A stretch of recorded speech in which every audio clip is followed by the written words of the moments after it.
नमस्कार दोस्तों। आप देख रहे हैं travel to the next level.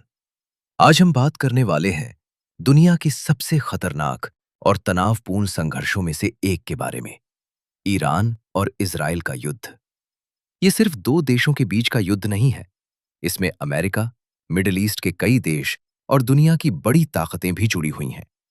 और सबसे चौंकाने वाली बात यह है कि इस युद्ध के दौरान ईरान के सुप्रीम लीडर अयातुल्लाह अली खamenei की मौत भी हो गई। कई विशेषज्ञ मानते हैं कि अगर ये युद्ध और बढ़ा तो ये वर्ल्ड वॉर 3 की शुरुआत भी बन सकता है।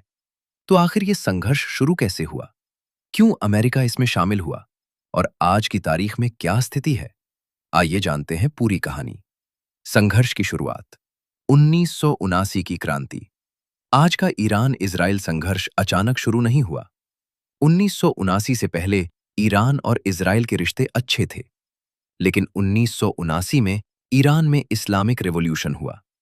इस क्रांति के बाद ईरान एक इस्लामिक रिपब्लिक बन गया। नई सरकार ने इजराइल को दुश्मन घोषित कर दिया। तब से ईरान की सरकार इजराइल के अस्तित्व को स्वीकार नहीं करती। यहीं से इस संघर्ष की असली शुरुआत हुई। न्यूक्लियर प्रोग्राम सबसे बड़ा कारण। इस युद्ध की सबसे बड़ी वजह है ईरान का न्यूक्लियर प्रोग्राम। ईरान कहता है उसका परमाणु कार्यक्रम केवल बिजली और वैज्ञानिक रिसर्च के लिए है, लेकिन इजराइल और अमेरिका को डर है कि ईरान न्यूक्लियर हथियार बना सकता है।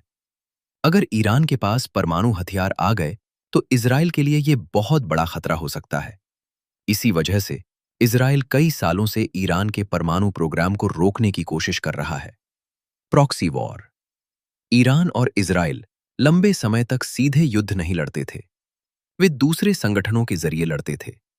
ईरान जिन समूहों का समर्थन करता है, हिजबुल्लाह, लेबनान, हमास, गाजा, कई मिलिशिया समूह। इजराइल का आरोप है कि ईरान इन संगठनों का इस्तेमाल इजराइल पर हमला करने के लिए करता है। युद्ध का बड़ा विस्फोट। 2026 28 फरवरी 2026 को दुनिया अचानक चौंक गई। अमेरिका और इजराइल ने मिलकर ईरान पर बड़े एयर स्ट्राइक शुरू किए। इन हमलों का लक्ष्य था ईरान के न्यूक्लियर ठिकाने, मिसाइल बेस और सेना के बड़े अधिकारी। हमले हुए तेहरान, इस्फहान, कोम, किरमानशाह। इन हमलों ने पूरे मिडिल ईस्ट को हिला दिया। ईरान के सुप्रीम लीडर की मौत। इन हमलों के दौरान एक बेहद बड़ा और ऐतिहासिक घटनाक्रम हुआ। ईरान के supreme leader Ayatollah Ali Khamenei की मौत हो गई। 28 फरवरी 2026 को तेहरान में उनके ठिकाने पर अमेरिका और इजराइल के संयुक्त एयर स्ट्राइक में उन्हें निशाना बनाया गया। खामेनेई 1989 से लगभग 36 साल तक ईरान के सर्वोच्च नेता रहे थे। उनकी मौत के बाद पूरे ईरान में 40 दिनों का शोक घोषित किया गया। देश में नई नेतृत्व प्रक्रिया शुरू हुई। ये घटना मिडिल ईस्ट की राजनीति के लिए बहुत बड़ा झटका थी।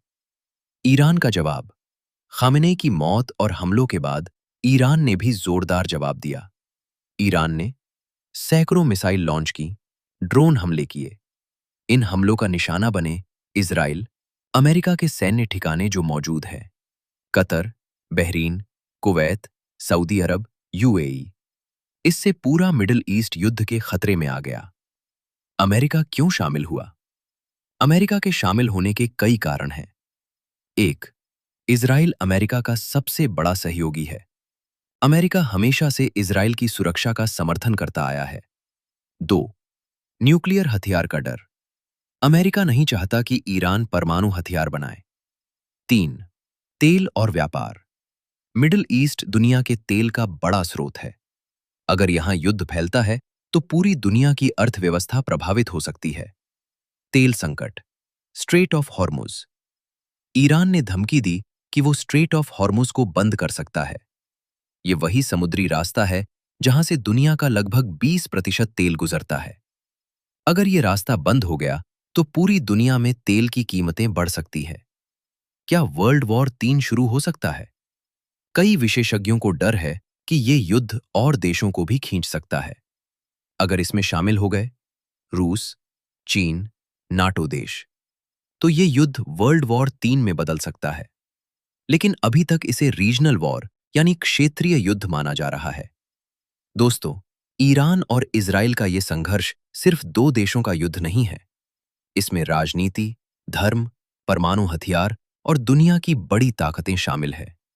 अब देखना यह है कि क्या ये युद्ध यहीं रुक जाएगा या फिर ये सच में तीसरे विश्व युद्ध की शुरुआत बन जाएगा।